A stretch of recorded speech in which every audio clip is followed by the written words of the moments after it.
भारत की भाषा देखने वाले सभी दोस्तों को मेरा बहुत बहुत नमस्कार। और पाकिस्तान के लिए चैंपियंस ट्रॉफी एक जीत और मौत का सवाल बन चुकी है और हिंदुस्तानियों के लिए एक जोक बन के रह गई है जिसमें लोग हंस रहे हैं कि पाकिस्तान इतना सीरियस क्यों है चैंपियंस ट्रॉफी को लेके। तो चलिए दोस्तों, आगे चैंपियंस ट्रॉफी में क्या हुआ, क्या डिसीजन हुआ, आईसीसी ने क्या डिसीजन लिया, जय शाह ने क्या डिसीजन लिया, आगे क्या होना है, और क्या एक क्रिकेट का गेम किसी देश की सॉवरेंटी से ऊपर हो सकता है क्या? जो लोग अपनी जान देते हैं हिंदुस्तान के कश्मीर में, जो हमारे सैनिक, क्या एक सैनिक के बलिदान से भी ज्यादा है आईसीसी क्रिकेट का मैच? तो चलिए दोस्तों, आज देखते हैं। और उसके पहले मैं रिक्वेस्ट करता हूं कि जिसने भी मेरा चैनल सब्सक्राइब नहीं किया है वो प्लीज मेरे चैनल को लाइक कीजिएगा, सब्सक्राइब कीजिएगा और बेल आइकन जरूर दबा दीजिएगा। दोस्तों, एक आपने स्टोरी सुनी होगी, मुझे पता नहीं ये सच है या गलत है, कि एक राजा हुआ करते थे विक्रमादित्य, जो कि अपने जस्टिस के लिए माने जाते थे। तीन जो शेफर्ड्स के बच्चे होते हैं, ग्वाले जिसे कहते हैं हिंदी में, वो खेल रहे थे और उनमें दो में आपस में लड़ाई हो गई।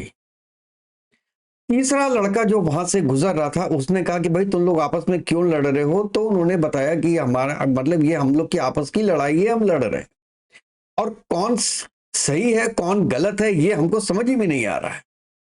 उसने कहा ठीक है। एक स्टोन उसने दिखाया, ये ब्लैक मार्बल का है स्टोन था वो, और उसमें विक्रमादित्य बैठ के अपने जजमेंट किया करते थे कभी कभी जब वो गांव साइड में आते थे।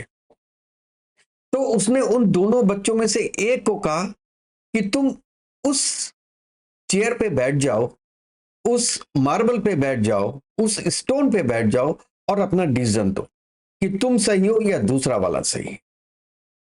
तो दूसरा वाला बोलता है कि जब लड़ाई हम दोनों के बीच में हो रही है तो ये तो नेचुरल है कि वो हम ही को दोषी मानेगा, अपने को तो मानेगा नहीं। तो तीसरे ने कहा कोई बात नहीं, उसको बैठने दो, let him give the decision, लेकिन तुमको मानना पड़ेगा उसका डिसीजन और दुनिया को मानना पड़ेगा। तो खैर बेमन से वो दूसरा बेटा मान गया। एनीवेज, तो वो जो पहला बच्चा था वो जब उस सीट पे बैठा तो उसके मन में ये भावना आई कि अब मैं एक शिकायतकर्ता नहीं हूं, मैं एक जज हूं जो जज कर रहा है कि हम दोनों में से कौन सही है और कौन गलत है। और अल्टीमेटली उसने अपने को गलत माना कि मैं गलत था और दूसरा सही था। तो ये जजमेंट है एक इंडियन का। ये बात मैं आपको इसलिए बता रहा हूं, इसको मैं जोड़ रहा हूं जय शाह जी से। जय शाह, और मैंने ये अपने पहले भी वीडियोस में बोला था कि जो डिसीजन इंडिया के फेवर में होना है वो जब तक जय शाह आईसीसी के चेयर पे नहीं बैठे हैं वो कर सकते हैं, बीसीसीआई की तरफ से लड़ सकते हैं। लेकिन जिस दिन वो आईसीसी की चेयर पे बैठ गए उस दिन वो देखेंगे कि क्या सच है और क्या झूठ है, कौन सही है और कौन गलत है। और अल्टीमेटली उन्होंने यही डिसीजन लिया जो कि अभी तक आउट नहीं हुआ है और शायद आज या कल में आउट भी हो जाए। और उस डिसीजन में ना हिंदुस्तान की जीत हुई है ना पाकिस्तान की जीत हुई। देखिए, अगर आप पाकिस्तान के पॉइंट ऑफ व्यू से देखेंगे तो वो तो शुरू से कह रहे हैं कि नहीं, हम इंडिया को लाके हम पाकिस्तान में खिलवाएंगे। तो देखिए, ये तो पॉसिबल नहीं था क्योंकि इंडिया की टीम किसी भी हालत में पाकिस्तान तो जाती नहीं। तो अगर आप इस चीज को अलग निकाल दें तो हिंदुस्तान को क्या मिला? कुछ नहीं। मतलब कि वो पाकिस्तान उनको पहले भी नहीं जाना था, अभी भी नहीं जा रहे, और वो अपने पूरे मैचेस दुबई में खेलेंगे। 15 मैचेस टोटल होने हैं जिसमें से कि 5 मैचेस इंडिया के दुबई में होंगे और 10 मैचेस पाकिस्तान में होंगे। तो पाकिस्तान में इसमें मेरी ख्याल से कुछ नहीं खोया। पाकिस्तान ने कंपनसेशन जरूर हुआ है कि वो एक्स्ट्रा कंपनसेशन मांग रहे थे कि जो इंडिया पाकिस्तान का मैच पाकिस्तान में होता तो उसमें कंपनसेशन बहुत ज्यादा होता, और अगर वो दुबई में होगा तो मेरे ख्याल से तो कंपनसेशन और ज्यादा मांगना चाहिए था, क्योंकि दुबई में पब्लिक ज्यादा आती, गेट फीस बहुत ज्यादा होती पाकिस्तान से, क्योंकि वहां पे इंडियंस भी जा पाते। पाकिस्तान में इंडियंस तो जाके नहीं देख सकते थे मैच। तो ये एक चीज हो गई कि वो नहीं मानी गई। लेकिन पाकिस्तान की ये चीज जरूर मानी गई कि 2026 का जो वर्ल्ड कप होगा इंडिया में, जो इंडिया और श्रीलंका जॉइंटली परफॉर्म करेंगे, उसमें पाकिस्तान के मैचेस श्रीलंका में होंगे। जबकि इंडिया ये कह रही थी कि भाई सिक्योरिटी की प्रॉब्लम तो पाकिस्तान में है, इंडिया में थोड़ी ना है। खैबर पख्तूनख्वा में 150 आदमी मार दिया। ये इस्लामाबाद की गलियों में टेररिस्ट घूम रहे हैं। अभी लाहौर में 11 लोग पकड़े गए जो कि बिल्डिंगों में बॉम्ब रखने की कोशिश कर रहे थे। तो इंडिया में तो ऐसी सिचुएशन नहीं है, तो हम ये चीज नहीं मानेंगे। लेकिन आईसीसी ने कहा नहीं, सिचुएशन हो या ना हो, अगर हिंदुस्तान पाकिस्तान जाके नहीं खेल रहा है तो पाकिस्तान भी 2026 में इंडिया नहीं आएगा, और इंडिया को भी अपने मैचेस श्रीलंका में खेलने पड़ेंगे। और उसके साथ आईसीसी ने पाकिस्तान को एक वुमेन का वर्ल्ड कप और दे दिया, आईसीसी टूर्नामेंट।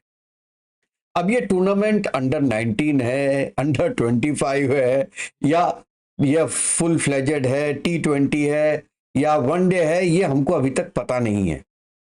ये अभी क्लियर नहीं हुआ है, शायद आज क्लियर हो जाए। तो ये एक एडवांटेज मिला है पाकिस्तान को। तो टोटल अगर आप ये देखा जाए तो हम ये कहेंगे कि पाकिस्तान जीता है, और पाकिस्तान जीता है only because of Jay Shah. और जय शाह इसलिए क्योंकि वो इंडियन थे। कोई भी इस एंगल से बात को सोच नहीं रहा है कि ये अगर वहां पे कोई ऑस्ट्रेलियन बैठा होता तो इंडिया और बीसीसीआई लड़के उनसे सब कुछ करवा लेती। लेकिन क्योंकि वहां पे जय शाह बैठे हैं, इसलिए बीसीसीआई अपने मन की बात नहीं करवा पाई। तो ओवरऑल अगर आप पाकिस्तान के प्रोस्पेक्टिव में देखेंगे तो पाकिस्तान हारा है, क्योंकि पाकिस्तान इंडिया को पाकिस्तान नहीं ला पाया, जो कि मेरे ख्याल से तो पूरे पाकिस्तानी जानते थे, या एक गलत फहमी में थे कि इंडिया की टीम पाकिस्तान आगे खेलेगी। वो बिल्कुल नहीं आती, वो तो आप छोड़ ही दीजिए। लेकिन इंडिया इसमें जीता नहीं है। इंडिया, मेरा मतलब है बीसीसीआई जीता नहीं है। बीसीसीआई को हार का सामना करना पड़ा है, लेकिन हिंदुस्तान और इंडिया जीत गया जय शाह के थ्रू। जय शाह ने जो भी डिसीजन लिया है वो एक बहुत फेयर होके लिया है कि दोनों ही खुश हो, बीसीसीआई और पीसीबी दोनों ही इसमें खुश होके जाएं। अगर जय शाह अगर पाकिस्तान का होता ना, तो आज देखिए डिसीजन ये नहीं होता जो आज हुआ है। तो दोस्तों, मैं तो बहुत थैंक्स पे करना चाहता हूं जय शाह जी का और हिंदुस्तान का, जिन्होंने उनको ऐसी संस्कृति दी, ऐसी सीख दी कि जब आप एक जज की चेयर पे बैठे हो तो आप वो ही निर्णय करें जो दोनों पक्षों के लिए अच्छा हो। और जय साहब ने यही किया है। और मैंने कभी भी किसी पाकिस्तानी चैनल में ये बात करते हुए नहीं सुना, जबकि जब जय शाह बन रहे थे तो सब ने ये बोला था कि अब तो पाकिस्तान गया, क्योंकि एक हिंदू और एक हिंदुस्तानी चेयर पे बैठ गया है आईसीसी की। लेकिन जब उन्होंने डिसीजन अच्छा दिया, तब किसी ने भी आके एक बार भी ये नहीं बोला कि जय शाह ने जो डिसीजन दिया है वो अच्छा दिया है। वो कह रहे हैं आईसीसी का डिसीजन ये है और पाकिस्तान जीत गया। कोई भी जय शाह का नाम नहीं ले रहा, लेकिन मैं जय शाह को थैंक्स पे करना चाहता हूं कि उन्होंने ये जो डिसीजन लिया है, जो कि शायद आज या कल में आउट हो जाए, वो पूरे देश के लिए, हिंदू के लिए, इंडिया के लिए और पूरे क्रिकेट के लिए बहुत अच्छा है। और अगर पाकिस्तान 2026 में नहीं आता है तो उनका ये अधिकार है। देखो साहब, चाहे प्रॉब्लम कोई भी हो इंडिया में या पाकिस्तान में, लेकिन पाकिस्तान का ये अधिकार है कि अगर इंडिया वहां पे जाके नहीं खेल रही है तो पाकिस्तान की टीम भी इंडिया आके ना खेले, ये उनका अधिकार है। और आईसीसी ने ये अधिकार पाकिस्तान को दिया है। अब वो भी इसलिए दिया है क्योंकि वो एक इंडियन है, हिंदुस्तानी है। तो दोस्तों, thank you very much for watching my this program till last. और कल मैं फिर एक नए वीडियो के साथ मिलूंगा। तब तक के लिए जय हिंद, जय भारत, वंदे मातरम।